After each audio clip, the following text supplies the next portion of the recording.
be very clear about how you're using AI, what it is being used for, and what data is going into that as well.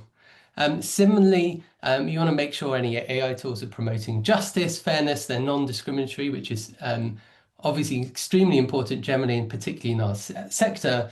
And you want to make sure that it's inclusive as well. So thinking, okay, how are we using AI? Are we using it for very sensitive issues where we need to handle sensitive data and we need a really nuanced view from a human? That might not be the best place to use AI. But if it's drafting some blog posts, that's much less controversial.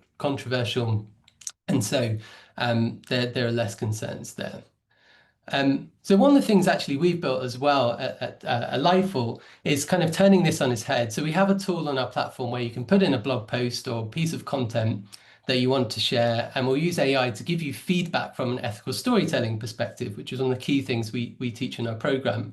So you put in your information, you'll get feedback from this AI tool around authenticity, dignity, empowerment, transparency, and context related to your story to help you then tell your story in a more ethical way. So actually there is a way to sort of turn this question on its head and say you can actually use AI to make your content more ethical if you know the right questions to ask of an AI tool. So there's kind of a lot of things to consider around the ethics of that. One of the other really big questions and concerns that has come up is around AI and the environment and the environmental impact of AI. And again, this is really important to acknowledge this and think, well, this is an important topic. It's not something we should gloss over in our rush to kind of avail ourselves of this amazing technology. So one of the really widely quoted studies came from Goldman Sachs a year ago, saying that on average, ChatGPT query needs nearly 10 times as much electricity to process as a Google search, which again sounds like quite a lot of electricity when you think about it. And here's another side of that perspective from the International Energy Association. I know you'll read that a lot as first on my kind of newsletter list, but they released a report recently saying that the rise of AI and the rise of these large language models, which need a lot of power to train, take a long time to train, a lot of intensive hardware, expensive hardware as well. So the environmental footprint is large for creating those large language models. Their view is like the demand for these models will increase the kind of data consumption. However, at the same time, they think that there's going to be huge benefit from using AI models to make the kind of energy grid infrastructure more efficient. So it will save energy as well. So they're saying kind of might be offset. There's definitely going to be an increase, but it might be offset by the benefits gained. Don't really know. So there's a few kind of conflicting things. But what's also important to think about is like putting this in context of your wider digital strategy and other applications. Because just saying, oh, I won't use AI because it's bad for the environment, and not looking at all the other things you do is probably not a sensible thing to do. But for example, streaming Netflix, huge environmental footprint compared to other things, using Zoom. I think, if you look at, there's lots of studies around the environmental impact of Zoom. If you turn your camera off, you will use much less electricity and data. But obviously, if your camera's off when you're in an internal meeting, you don't quite have that sense of being present and seeing other people's reactions, engaging their body language. So there's a trade-off. It's good to have your camera on, but it does use a little bit more electricity and increase the environmental footprint. And I think the other thing here is that this particular topic is evolving all of the time. So here's another fairly recent, just from a couple of months ago, study saying, a ChatGPT query is actually small when you compare it to running a laptop for 5 minutes or having a light bulb on for 5 minutes. And in that context, you're like, well, actually, that doesn't seem so much. So, is it bad or is it good? To be honest, no one really knows for sure. As Natty said, we have lots of questions. We don't necessarily have all of the answers today. But I think the thing is to have a considered approach to think, okay, when is it, and this may be part of your guidelines, when is it an appropriate time to use AI?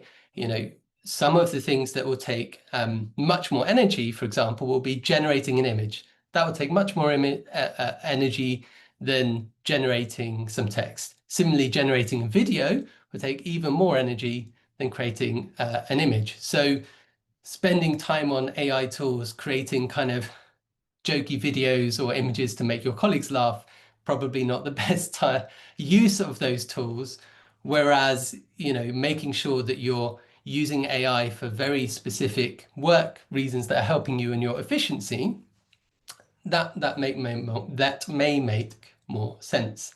And I think also think about it as a part of a wider green digital strategy, because we use lots of digital technology in our lives, and it's important to kind of think about that holistically. So one of the courses we have on our e-learning platform is this one on making your website more environmentally friendly.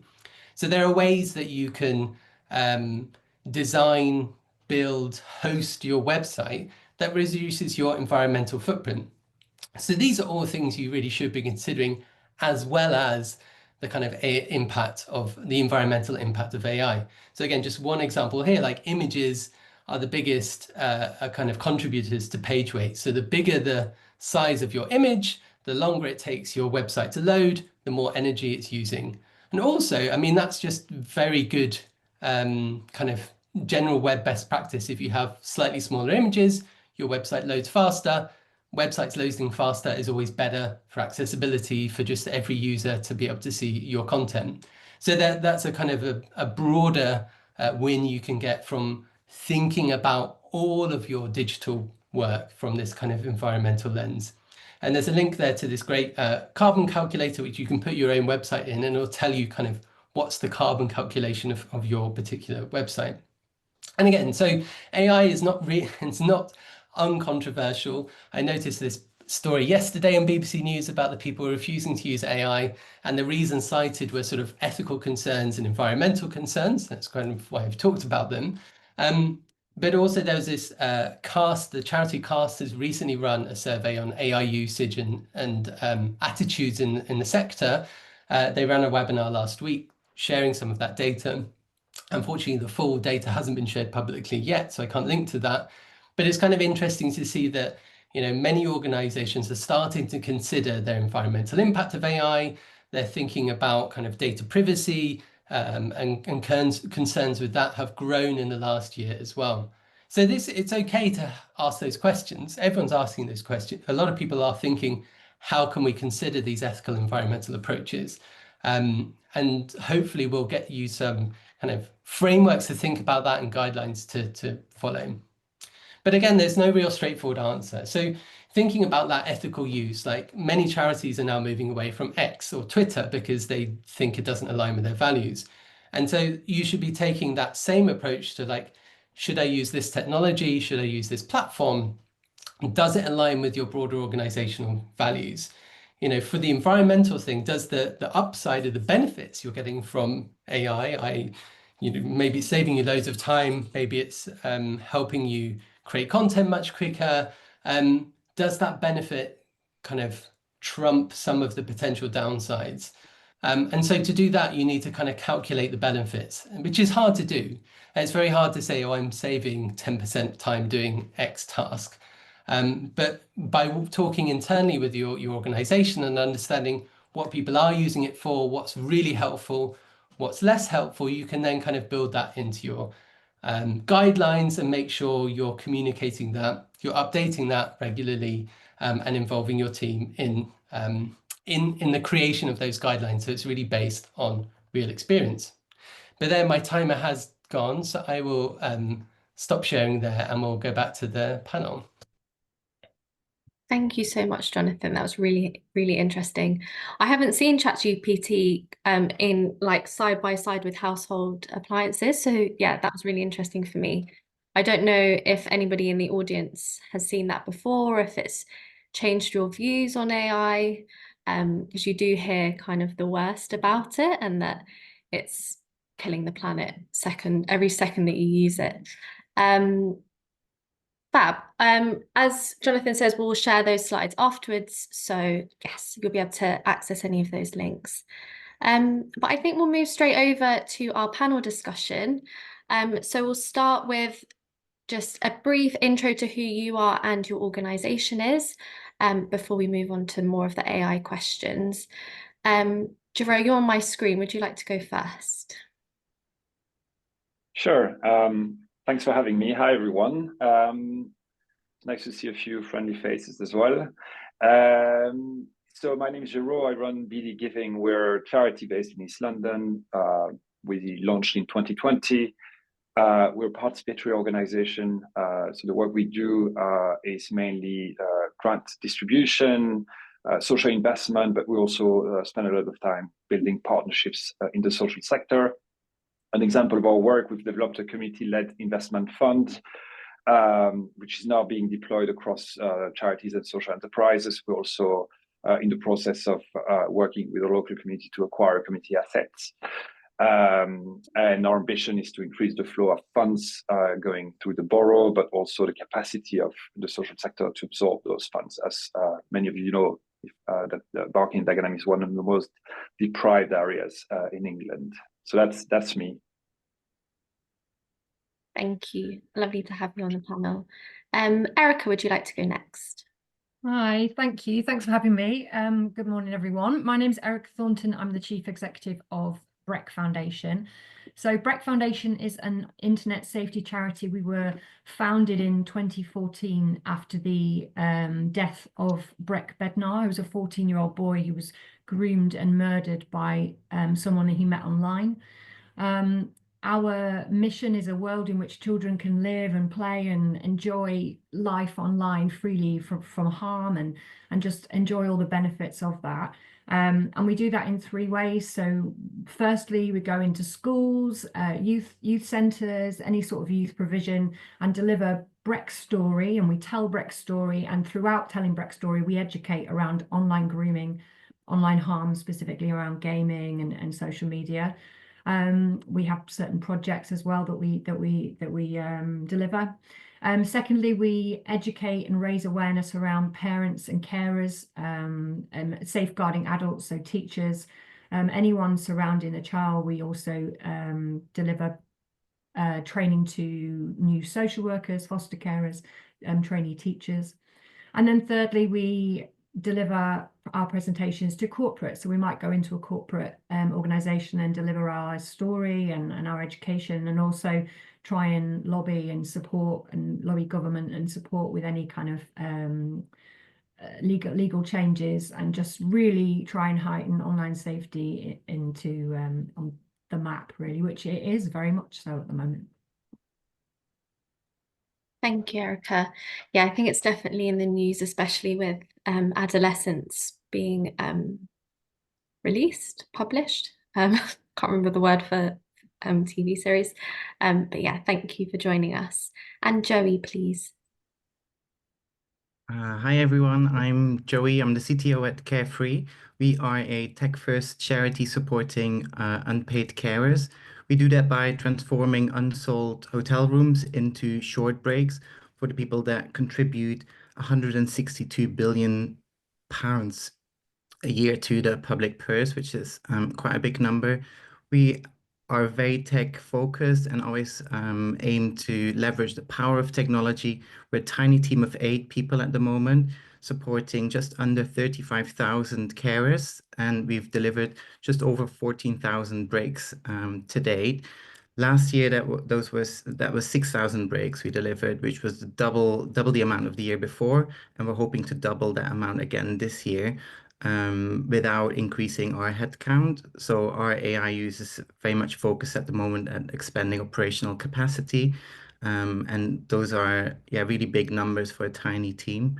And I'm excited to talk more about it. And I really loved your presentation, Jonathan. Definitely going to check out Lightful. Thank you, Joey. Fantastic. So I think we'll move on now to what were your motivations for using AI? So I know, Joey, you've just mentioned there you're a very small team, you're delivering a huge impact to carers.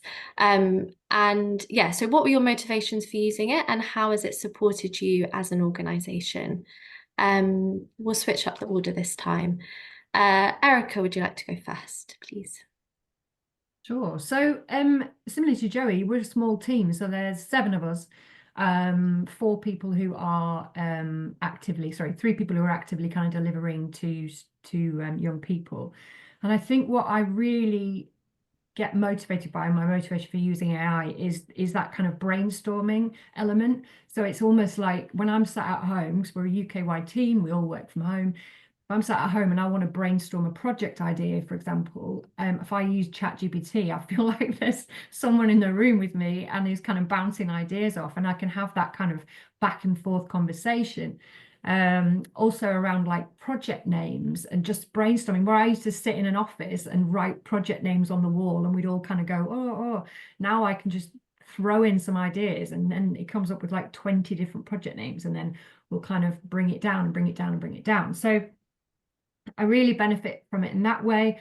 And also, I'm the sole fundraiser at the moment, so I'm writing a lot of bids. So for me, I'm using it carefully for bid writing, because if I was to just throw out, like, put in a bid, put in the questions, and then say, match this to Breck Foundation, how do the result I get is quite repetitive and not very human. So I do use it very carefully. And what I try and do is get a bit of a base for an answer for one of the points on a bid.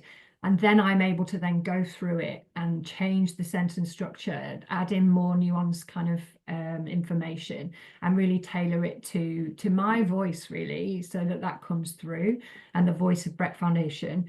But also I find it really useful for the sort of the basic data, right? So we've done some feedback at the moment with some cadet groups for a project that we're designing, and I was able to like copy and paste all the different quotes from all the cadet leaders and what they said, and put them all into ChatGPT.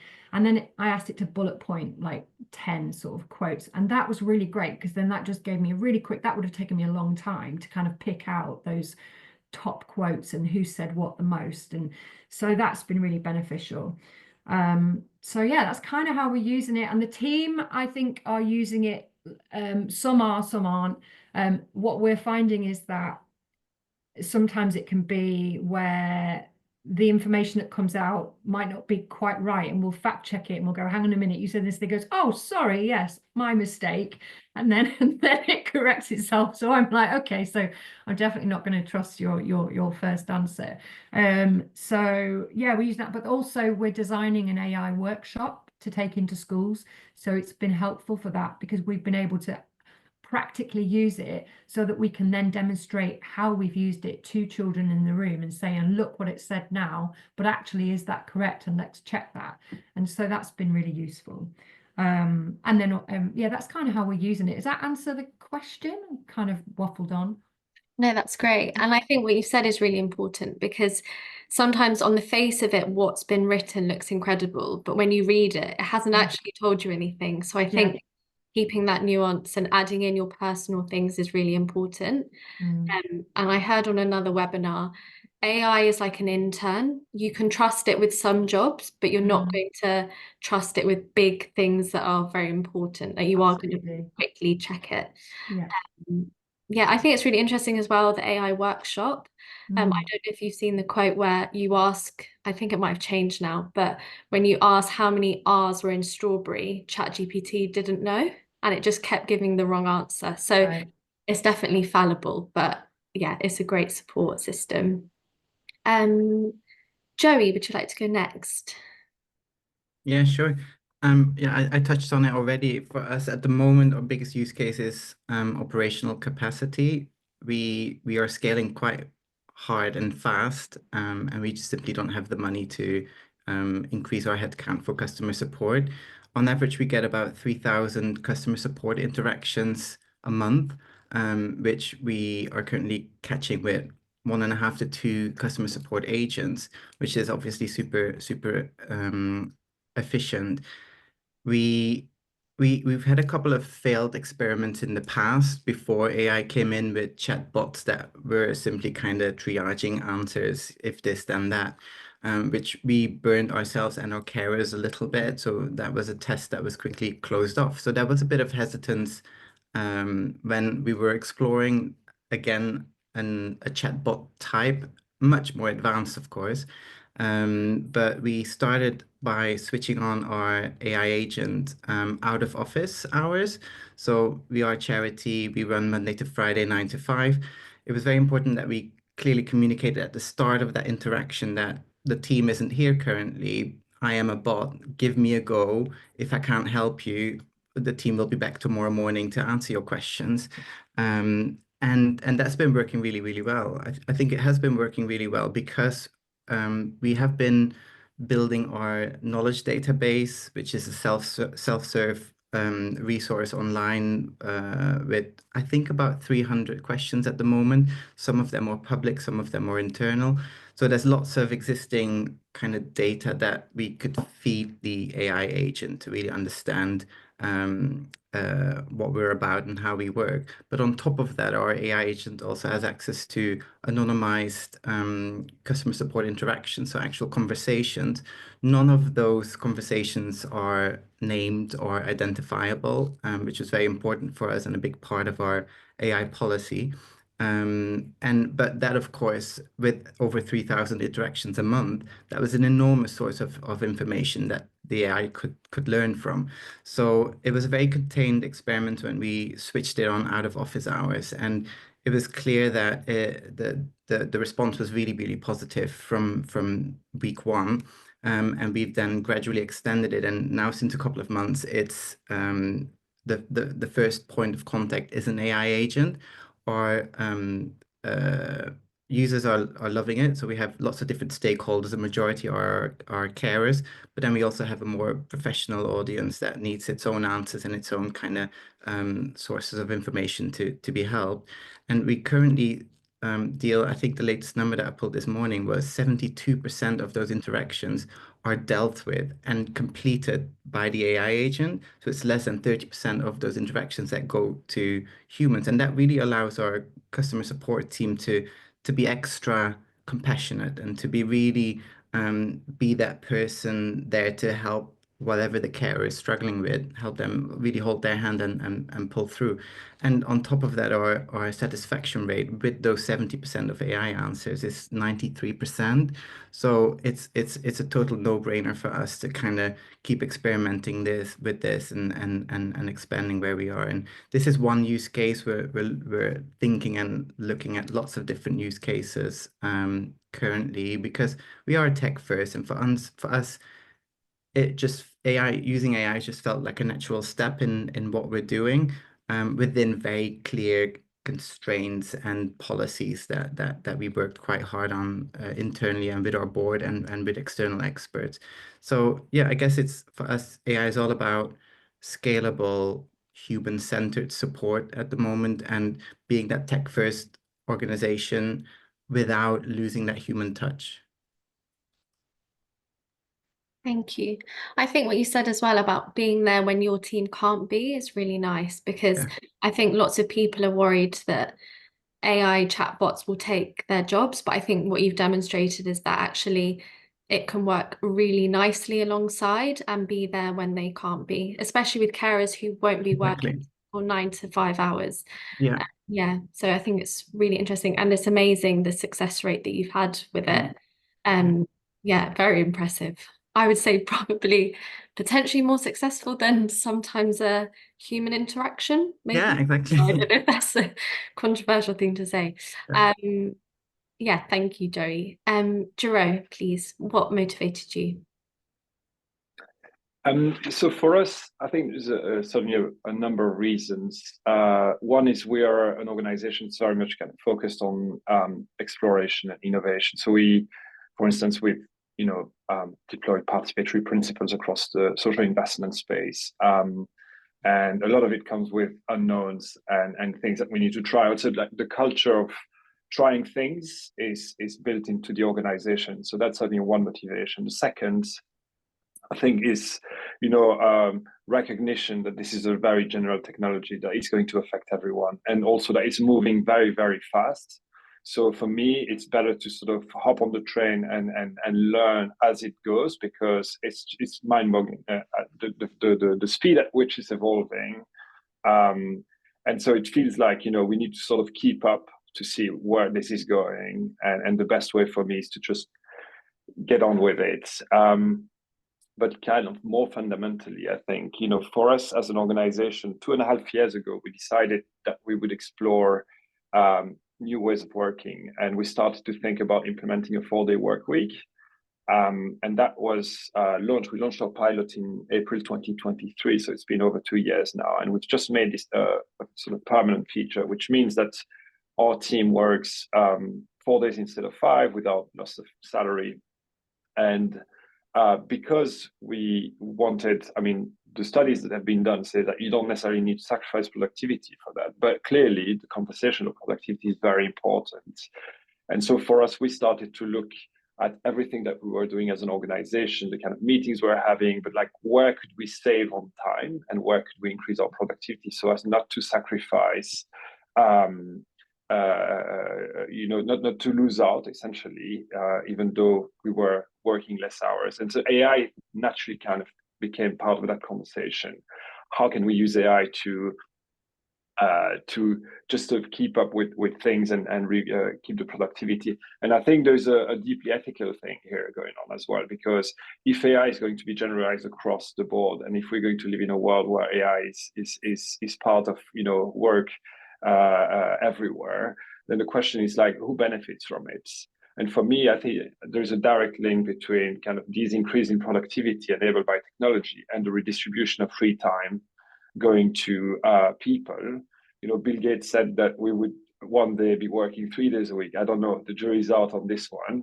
But I think, one way to sort of ensure that, people benefit from AI is to make sure that they have more free time. And that's the kind of the route we want.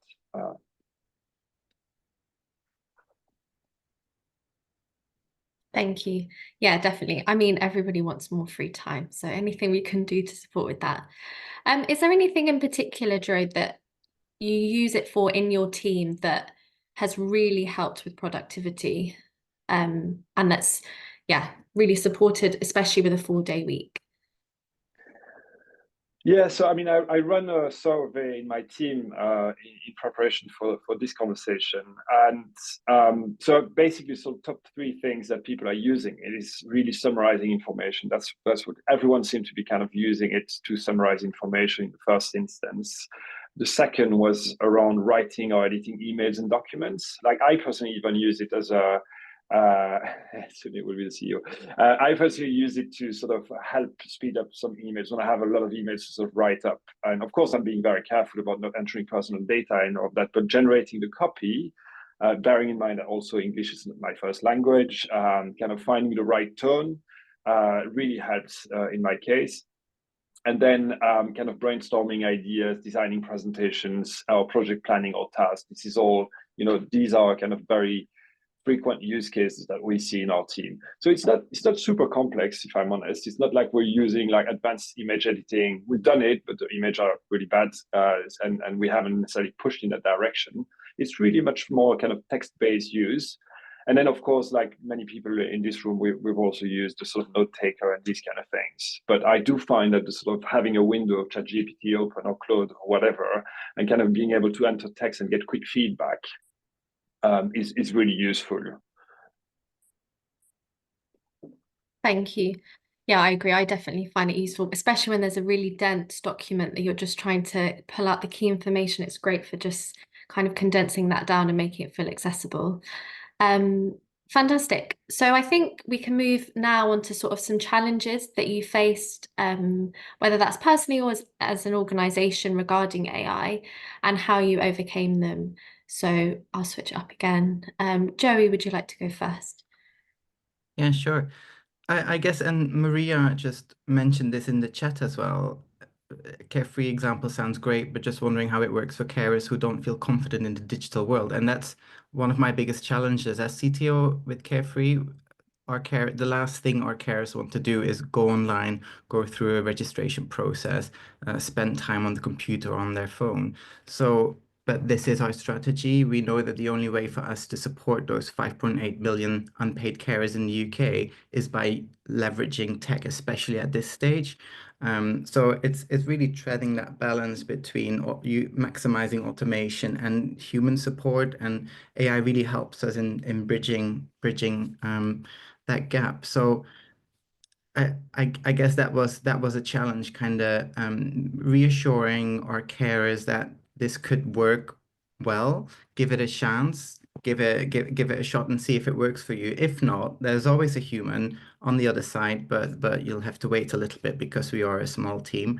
And I guess it's that educational piece, and we use language throughout the whole user flow. If that's an onboarding email, if that's proactive pop-up messages in our apps or on our website, to again be transparent and kind of show the potential of using the tech.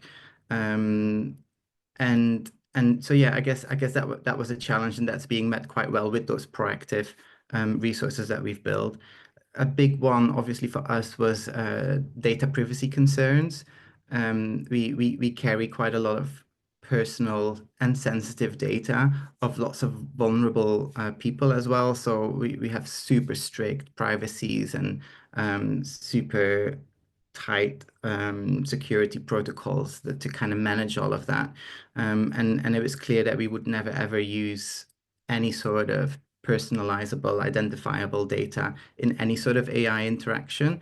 And so that's something that we really checked with every tool that we allow the team to use and that we use publicly, that meets those requirements. Let's see. I hope I'm not frozen.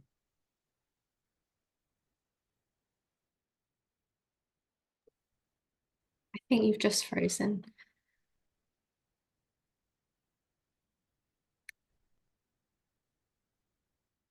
Maybe hopefully Joe will come back on screen in a minute.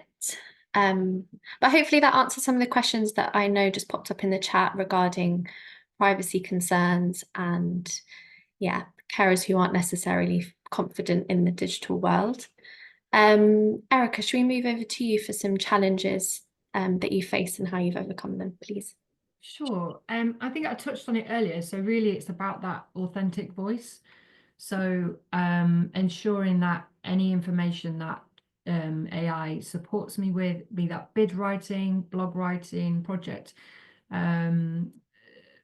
sort of brainstorming, that we don't lose our core messaging, and that our voice is really strong within that. And I think that the risk of that is high if we don't take that time to really dig into and analyze the information that's come out. Also, you know, as a safeguarding charity, you know, we don't work directly one-to-one with young people, but, you know, we do speak to children and educate children from the ages of 4 to 18.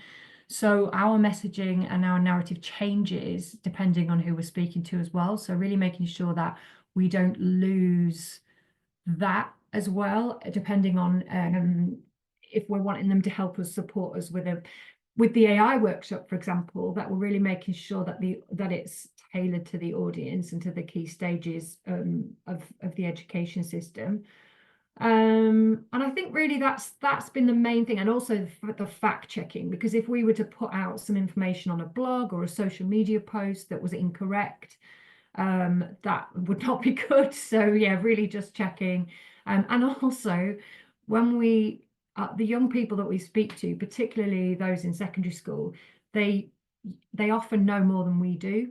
So we have to make sure we're on top, and that we don't get information wrong, and that we don't get messaging wrong, and that we're up to date on, you know, the language that's being used, you know, different emojis that are being used, all of that stuff, that we know it as well, and ChatGPT can help us with that. But obviously really making sure that we're careful. And again, data protection. So at no point do we ever enter any personal information about our stakeholders or any of the schools, the names of the schools or anything like that. It's purely sort of, anonymous data, I guess. It might be quotes and things, but you wouldn't know who they came from. So yeah, really for me, and also a bit of a learning curve. So like just trying to not manipulate, but make sure that I use the same sort of account so that it's learning about the foundation, and any information I can give it to help it learn more about us or particular news articles and things like that. So really trying to give it as much information as it can to help it break down those challenges and be more on point for us. But it's really early stage. I mean, I'm layman at this. Like, I wasn't even really using it sort of 6-8 months ago. It's been a huge, fast learning curve for me, and it's been transformational, and I absolutely love it. So if there are any challenges, I quickly can kind of work around them and highlight them. And also, as Jonathan mentioned, making sure that we've got a policy, an ethical use policy as well in place, which we're working on at the moment with the support of a member of our board who has one in her charity. So just really making sure that the team are aware of all the risks when using it, and that we all sign up to ethical use of the platforms. Thank you, Erica. And you answered Maria's question as well, saying, have you trained your AI tool to get to know your voice better? Oh, great.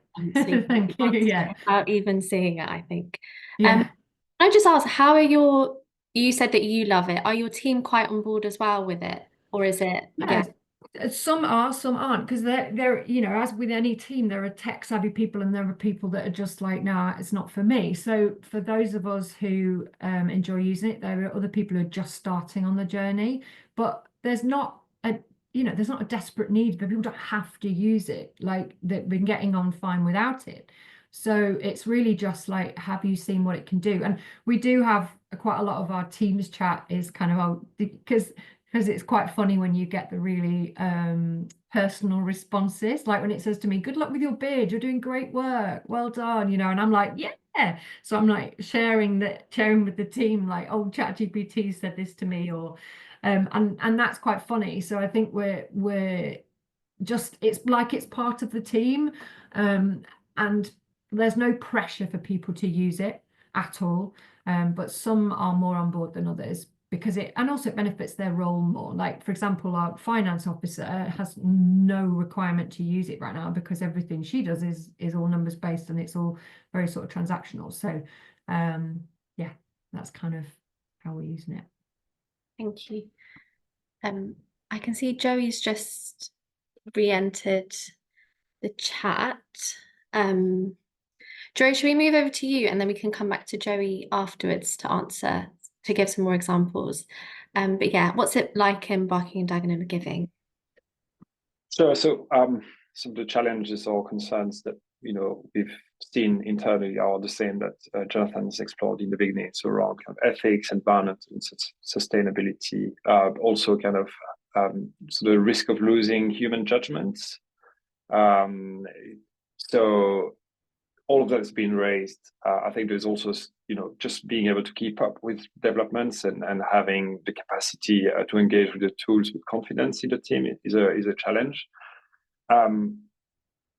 But in terms of kind of who we are as a charity, I think we're in the business of building relationships, like pretty much everyone in this room. So like, we're human first, and so we spend most of our time just kind of engaging face to face with people, and that's not going to change. So what our usage of AI is really in the sort of back end of things, and that's not going to change. So if anything, it's going to help us spend more time building relationships. At least that's the ambition, that's the hope. Two kind of potential challenge. I'm still kind of, the jury's out on this one, whether it's going to materialize or not. But I think paradoxically, the increase in productivity could also lead to an increase in pressure, like having to deliver a lot. And I'm talking within whatever hours we're at work.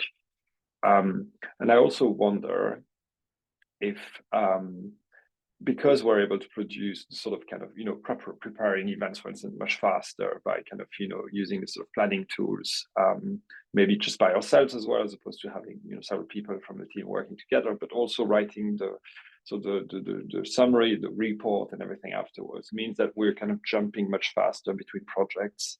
And I'm wondering if there's a risk there that we might lose the importance of downtime, the sort of reflective time that we normally have when we have to sort of sit down and think and kind of reflect on what we've achieved. I've seen weeks where we have literally kind of 4 or 5 events and we're a team of 10 people.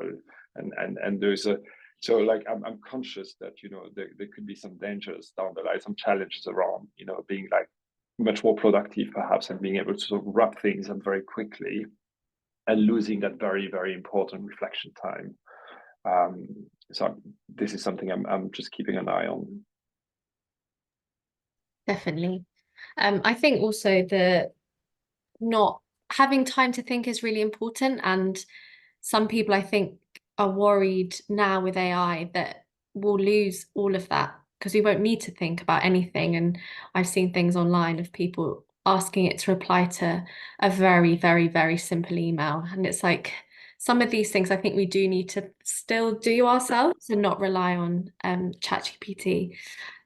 Just a question within your team, has it been quite consistent with who's involved in it, or have you had to kind of get some people on board, or yeah, what's it like team-wise and usage? Is that for me? Yes. Okay. So generally speaking, like most of my team are using AI quite frequently. So I've got, for my survey, only 2 team members. I don't know who they are because it was an anonymous survey. So only 2 team members say that they don't really kind of feel confident to use it, but most people are using it either daily or kind of at least weekly, several times weekly. So it's a fairly wide adoption, and I think it probably comes from me setting an example as CEO and saying, just what, actually what I want you to do is to sort of kind of experiment with it and make sure that you always remain the judge. The human lens is the most important here. So use it to bounce ideas, but feel free to use it whenever. So it's, people have the ChatGPT window open and everyone's kind of interacting with it, talking about it and sharing examples. We've created a Slack channel where we just kind of post AI stuff, recommendations, kind of websites and kind of ideas or just interesting articles that we share with each other. We've also subscribed to newsletters that kind of, show new tools that are coming onto the market. So it's kind of, this is very sort of open conversation, which makes, people feel like it's an area they can experiment with. Thank you. I think I saw Joey. Joey, are you there? I think I saw you come back. I am. Hello. Hello. We had Sorry. a question. No, tech So is typical, yeah. a The pain. whole computer crashed. Oh no. Well, I'm glad you're back. Dave has asked if you could say a bit more about the super strict privacy measures. So some examples of that, if you have some, please. Yeah. I guess there's pre and post AI, because we know we carry lots of sensitive data. For example, for a carer to become verified with us, we ask them to prove their ID, their identity, and that's quite difficult to do online without it costing very much and without it being very difficult for the actual user. And so that it's a ID verification engine that's being used by NatWest themselves as well. So that's kind of the level of super strict privacy measures as an example, and we try to also apply that on the AI tools that we're using, and I guess it all starts with our internal AI policy. It's all about data governance for us, and I guess we need to be crystal clear about how the AI interacts with our data, and that's all defined in our policy. And it's basic stuff like no identifiable data, no sensitive data. We definitely opt out of training data. So all of the tools that we work with, we make sure they don't use any of the data that we provide in their internal training stuff. We have a list of approved tools only. So that then often there's overlay tools that use OpenAI and ChatGPT technology, but they need to have their own kind of measures in place that makes it auditable for us. So, for example, we currently don't use ChatGPT Team mainly because of the cost, but we have an overlay tool called Team GPT that uses ChatGPT and OpenAI's technology, but in a quite constrained measure where they meet enterprise level kind of criteria in terms of auditability. So what data goes in and out. So we can, there's always measures in place that we can track things. And then I guess another big one is that our output is always human reviewed. Not necessarily a security measure, but really important because like Geraud just mentioned, we do use ChatGPT, like Erica also used it for brainstorming, summarizing, all of these things within the team, and that's all human reviewable. But then what our AI agent, our chatbot does, because it's fully automated, it's everything that it outputs isn't human reviewable. So we needed to be super sure before switching it on that the model was trained enough to be able to deliver high quality responses. And so that's why we enabled the AI bot just for a small number of our users to do small tests, see what the output was. The tool that we use has lots of internal auditable kind of functionality that reviews all of the answers that the bot gives. So our customer support team has a regular review of what those answers are. The tool also flags potentially lower quality answers, and that then allows us to feed it or to respond with very specific answers to that question that it might be unsure to answer. So I guess those are all kind of measures to make sure that we meet that security. Does that answer the question? I think so. I think that was great. I think it's a load of trial and error, really, what you've just said, like trialing it with a few people first. And I think all of you have spoken a bit about just giving it a go, trying out things, seeing if it works for you. If it doesn't work for you, then that's absolutely fine. But yeah, if it can work, then it can have really amazing impacts and support. We'll go to like a final, very small question, and then we'll open it up for any Q&A. What is one thing that you frequently use AI for that saves you a lot of time? So panel, please, Jonathan included. Could be anything. I don't mind who goes first. Does anyone have one that they can think of? I think I just have a really cool example that we used yesterday, and I again personally also use it for summarizing, helping sometimes with big emails. Like same as Geraud, my first language isn't English, so I'm sometimes a bit insecure about my grammar, especially for important emails. But a cool use case that we had yesterday was I missed a brainstorm session that happened in person in the office last week, and our CEO loves a good whiteboard and can go quite crazy on them. And she took a picture of the whiteboard, posted it in our Slack channel, and I would have spent hours trying to like decipher it, trying to understand, ask questions. And OpenAI just released, or relatively recently released, a new model 03 that's very strong in kind of understanding visual inputs. So I uploaded the picture of the whiteboard, and it was a bad picture at an angle with lights and shadows. I would have to squint to be able to read it.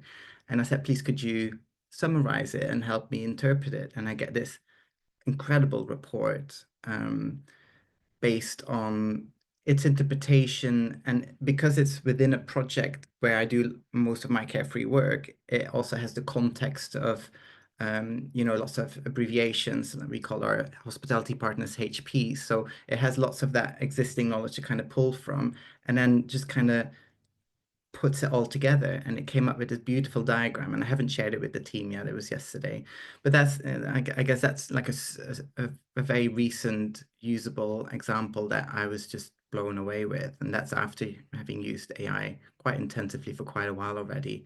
It's just like you said, Natalie, it's I think with Jonathan, it's constantly evolving and it's constantly improving, and yeah, so it's kind kind of playing with those new functionalities as well and see where we can take that. Thank you. That's a really great example. I hadn't thought of trying that, but I definitely will next time I have a very busy whiteboard or document with lots of people scribbling notes on. Who would like to go next? Yeah, I don't mind. I absolutely echo what Joe just said, like being able to throw a document, like, so for example, when I'm trying to analyze how we might have synergy with another organization or a charity, or in order for a partnership, or maybe a charity of the year bid, something like that, being able to just put in, can you find some similarities or things like that, and then it throws all this stuff out, which is wonderful. But also minute taking of meetings, analyzing, like you say, whiteboards, fantastic. I tend to get a lot of a bigger buzz out of the stuff that I feel benefits me and speeds up stuff that, you know, a year ago or something would have taken me a long time, because and then there's that whole ethical thing. It's like, oh, but isn't that cheating? I've got this little thing in my back of my head going, isn't that cheating? But actually I say no, because it's giving me more time to give back to the charity. It's giving me more time to spend on that less time on the admin stuff. So it's the admin tasks that may have taken a long time that it can shorten. But also, like, in terms of writing bids, like, that's where I'm more cautious, because I think that is the super important stuff. When I'm actually expecting an organization to invest in us, I want to know that that's my words, that's my heart and the authenticity of the charity that's going into that bid, rather than it being just this generic sort of AI speak. So I find the benefits for things like writing email, like if I'm going to write a really difficult, tricky email or something, just getting it to check it for me, break it down, all of that stuff, where it gives me my time back. That's kind of where I benefit from it. And personally, I just love using it. Although my daughter did send me a picture the other day of this woman holding the hand of a giant robot, and it said, when your mom says please and thank you to AI in case they take over the world, something like that, because that's what they think that I'm doing. But yeah, no, that's kind of the benefits really that we use it for. Thank you. No, I've had the please and thank you conversation quite a lot recently. Geraud, Jonathan, who would like to go next? Jonathan? Geraud? Either? Geraud, you've taken your mic. Yeah. All right, cool. So for me, I find it works best when I feed it information rather than sort of generate from scratch.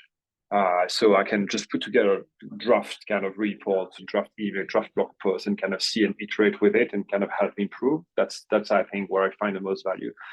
And then it's sort of kind of one other example, which I think helped me really much, is I came to a midpoint kind of strategic review a few months ago. And I just had a bunch of spreadsheets, which I had been using for my board to monitor progress across a number of deliverables that we're doing. And so each one is like Excel spreadsheets, right? And each one had a kind of a red, amber, green type of thing with comments and all of that. And I wanted to do an analysis of what we had done over the past kind of 18 months. So that's 6 big spreadsheets with a lot of comments and everything. And just kind of using that and feeding that into the AI, I was able to produce a report very quickly. And instead of having to just kind of write everything and analyze it, and bear in mind, it's stuff I know, right? It's just that I would have had to sort of methodically and systematically go through every deliverable and spreadsheet and so on. I just spent 2 hours editing the document afterwards and kind of changing the tone and making sure it reflected us the way we speak as an organization, and my report was finished. So that was a massive input. It would have taken me over a day of work, and I was able to do it in a couple of hours. So that's an example. Thank you. Yeah, that's a fantastic example. I haven't used it for Excel yet, but I definitely want to try it. I would save Emma as well lots of questions when I message her saying, how do I do this on Excel? Jonathan, please. Hey, you stole my thunder. That was my answer. Yeah, using it for Excel. So following on from Geraud's point then, and we haven't talked a lot about data, and I can't remember who mentioned the finance person wouldn't be using it, but so much. And obviously you wouldn't be putting your financial information into an AI tool, but I found it super, super helpful for when I have a load of data in a spreadsheet and I'm like, I want to transform this data to do this thing, and I don't know how to do it. I ask ChatGPT and it will give me the formulas, and I'll tell you, oh no, that's the wrong cell reference, like do it again. And it will give me the precise things I need to copy and paste. And so I managed to build like a kind of cash flow spreadsheet, depending on like loads of different variables, that there's no way on earth I'd been able to do that without kind of hours of Googling and trial and error. So that is one of the ones that really saves me loads of time all of the time. Thank you. I've just seen we'll open up now for a Q&A. So thank you so much, panelists, for sharing your insights. I'm sure lots of people have got questions. So yeah, if anybody has a question, please feel free to pop your hand up, or you can write your question in the chat. I've seen 2 come through already. So I've lost one. So Shamil says, do you think AI will replace all jobs, even like CEO roles? If yes, how do you feel about it? If not, what jobs do you think it might replace? So I don't know if anybody would like to come back to that question. I don't I mind. mean, I can, as a CEO, I hope not. But yeah, no, I mean, I don't think so. If I think about how we use it, like I can't, I don't look at AI and go, ooh, this could replace my fundraiser, or this could replace my administrator, or because you need that human, you need the human person to do the jobs. I mean, I think the biggest thing for me is it's the time saving. I think Jonathan mentioned it there that somebody had mentioned, like I'd said about it, just giving me back time to do stuff that benefits the charity more, like my human input rather than the sort of laborious admin tasks. I'm sure there are jobs that it is replacing in terms of like chatbots on what's it called, customer service and such like, but for in the charity sector, I can't see imminently the particular role. Having worked and seen the roles that are required to run a charity, I just feel, for me personally, it's about time. But hey, let's watch this space in 5 years when I'm redundant. Hopefully not. Joe, do you want to come in? Yeah, I think no, it won't replace people. I see it as a co-pilot, and it helps all of us and our team to do better work, to deliver better work. And I've seen that within the team now already as well. Our customer support manager is now kind of spreading into other areas of work where she has a stronger interest in. And there was another point I was going to make, but it slipped my mind now. I think easy tasks will be taken over by AI. Medium tasks will become easy. Hard tasks will become doable tasks, and impossible tasks can become possible with AI, I think. So I don't see it as a threat. I see it as someone or something that can kind of like stand by our side. And with the charity, I think we have a very passionate team, and lots of us have caring experiences as well. And it's that heart and that human that AI will never be able to deliver, that our team can give more of now with the support of AI. Thank you. Another question. So for Jonathan and the panel, what advice can you give to small charities with limited resources and digital confidence that want to start using and piloting AI tools and create policies around this?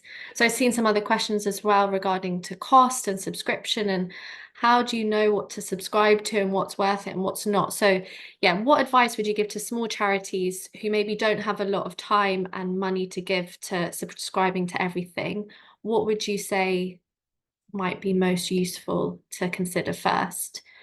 Happy for anyone to go first. Geraud?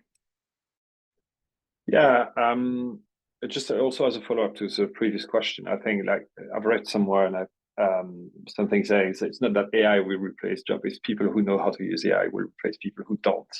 And so there's something about like, keeping up with where technology is taking us. I think that's important. In terms of advice, I've seen a few questions around like what package, what do we need to pay and all that. I mean, most of the stuff we use is free. Free. You know what I mean? Like, you know, you can use it for free, then it collects the data you put in it and then trains the model. That's the business model behind it. But you know, ChatGPT, you don't have to pay for the, you know, ChatGPT 4, whatever version we are at now, to get most of the benefits of using it. Claude AI is free as well. They give you a certain amount of credit, so you can experiment as much, you know, a lot with it, before you end up using all of your credits. I also followed a course on Udacity last year. It cost me $50, and it was 25 hours worth of training. That is, I think, a pretty good deal. So there's a few resources out there that you can use, and start to experiment and learn and experiment about AI without you know, affecting too much the budget. Thank you. Please, could you send me that Udacity course and I can share it in the email after? Sure. Thank you. Anyone else want to jump in on that question? I'm just going to scroll through the other questions and see. I don't mind going again. I guess me, from a tech point of view, building and trying tech, as long as it's reversible, it's worth giving it a go. And that's usually the case with tech. With AI, it's slightly different because there are these like overlord mega companies, and you often don't really know what they actually do with your data. I'm also quite wary of free versions. I do think if you don't pay for something, then usually you're the product yourself. But then again, like for example, ChatGPT, I think the plus plan is $20 or £20 a month.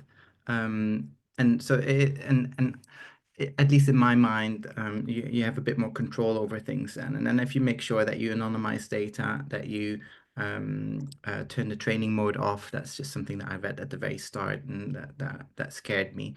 There's very little that can go wrong. And in terms of choosing where to start, I struggle with that as well. I'm naturally very interested in it, and there's just so much content and information around it. That I just kind of from the start committed to OpenAI and ChatGPT, and everyone's kind of battling it out. And I try to keep up with that one and try to keep the rest of the noise out, because I know that they'll one moment Google will be ahead, the other time Meta will be ahead. So it's just like a mechanism in my head to just ignore all of that and focus on OpenAI, which is what we started with at the start. And then you can go a lot. So with the Plus, you get an API key as well, which you can then use in other tools. And then there's a usage cost. So that overlay Team GPT tool that we use within the team has access to our one paid account API key. And then there's a light usage cost. But I think the highest we've had, and that's with like at least 5 people very actively using it, was like $6 a month. And so it those base packages are quite affordable, in my opinion. Thank you. Would you mind sharing the names of those as well with me afterwards, and I can forward them on to anybody that's interested. Emma, I don't know if you've spotted any questions that are worth touching on.